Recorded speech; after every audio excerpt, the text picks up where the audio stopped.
Bonsoir mesdames et messieurs et bienvenue dans cette édition de ce vendredi 13 novembre 2020 sur Watch Web TV. Plus rien n'est comme avant au poste frontière de Luwa, en commune de Lugombo, dans la province de Cibitoke. Il n'est plus fonctionnel depuis l'irruption et la propagation du coronavirus au Burundi et dans toute la sous-région. La population qui vivait du petit commerce à la frontière se lamente. Elle confie que d'énormes pertes ont été enregistrées depuis la fermeture de ce poste frontière. Les autorités administratives à Cibitoke sont formelles. Cette pandémie a paralysé l'économie généralisée dans cette province. 5 communes sur 6 ont vu leur économie chuter sensiblement depuis la fermeture des frontières terrestres, a indiqué le conseiller économique du gouverneur de la province Cibitoke, Audrey Mariette Ligoumier et Fabrice Nzorabonayo. Nous sommes au poste frontière de Luwa, en commune Lugombo, un point de passage entre le Burundi, le Rwanda et la République démocratique du Congo. Une mesure prise pour juguler la propagation du coronavirus. Les habitants qui faisaient du petit commerce à la frontière se plaignent. Ils confient qu'ils enregistraient d'énormes pertes depuis la fermeture de cette frontière. Ces habitants demandent la réouverture des frontières terrestres, comme cela a été fait pour l'aéroport international Melchior Ndadaye de Bujumbura. Lorsque la frontière était encore ouverte, on allait au Rwanda, on y vendait du maïs, du haricot, de la farine de manioc et même des fruits, et l'on gagnait de l'argent pour nourrir nos familles. Mais maintenant, nous ne gagnons rien.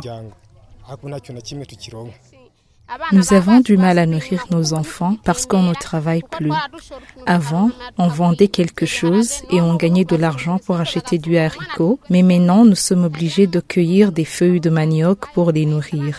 Et si un enfant mange des feuilles de manioc sans même de l'huile, vous comprenez que nous vivons dans de mauvaises conditions et nos enfants ne mangent plus bien comme avant. Depuis que la frontière a été fermée, nous vivons dans de mauvaises conditions et nous enregistrons d'énormes pertes. Moi, par exemple, je déchargeais des camions à la douane et depuis la fermeture de la frontière, ces camions ne viennent plus et je ne suis pas le seul à déplorer ces pertes. On échangeait des produits avec les Rwandais et on y gagnait pas mal d'argent, mais maintenant il n'y a plus d'échange. On vendait de la farine de manioc au Rwanda et on pouvait y acheter des pommes de terre car il y en a beaucoup au Rwanda. Mais maintenant, c'est impossible de faire ces échanges, d'où ces pertes. Nous demandons que la frontière soit rouverte pour que les gens continuent à aller vendre leurs produits de l'autre côté et ramener les produits que nous n'avons pas ici chez nous. Ces gens qui faisaient du business à la frontière en appellent à la réouverture des frontières terrestres. Certains d'entre eux demandent la suppression des frais de dépistage imposés par le ministère de la Santé publique à tout voyageur à l'entrée. Une somme qui est jugée exorbitante pour les petits commerçants.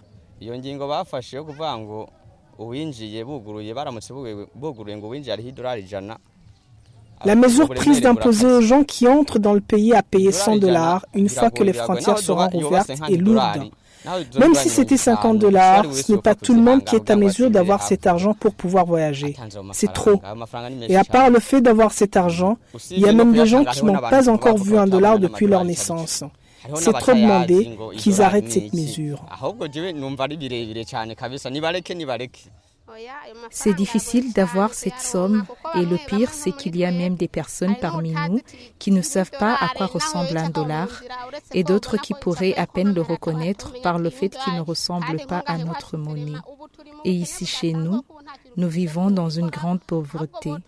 Nous n'avons rien à vendre pour avoir cet argent. Par contre, il pourrait nous faciliter la tâche en nous laissant, nous qui vivons sur les frontières, nous déplacer comme avant.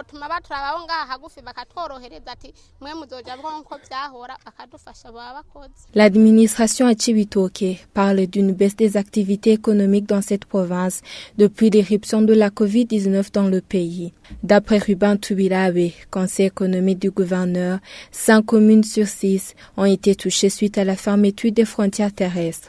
Si nous pouvons parler d'un exemple de la commune de Lugombo qui parvenaient à avoir une recette de 300 à 500 000 par jour à partir de la barrière de Nyakagunda, qui aujourd'hui ne fonctionne pas. Vous comprenez que la commune a perdu beaucoup. Il y a aussi la commune de Uganda qui a vu des traversées, notamment traversées de Ndava et de Kaburanwa. Là aussi, les Congolais passaient là-bas, ils échangeaient des marchandises, mais pour le moment, il n'y a pas de marchandises qui entrent et qui sortent. Donc vous comprenez qu'il y a un impact négatif au niveau de l'économie de nos communes frontalières avec la République démocratique du Congo. Donc nous espérons, comme le gouvernement a pris la décision d'ouvrir l'aéroport international de Melchior Ndadaye, nous espérons bien que bientôt aussi les frontières seront ouvertes, sinon toute la population a besoin de circuler.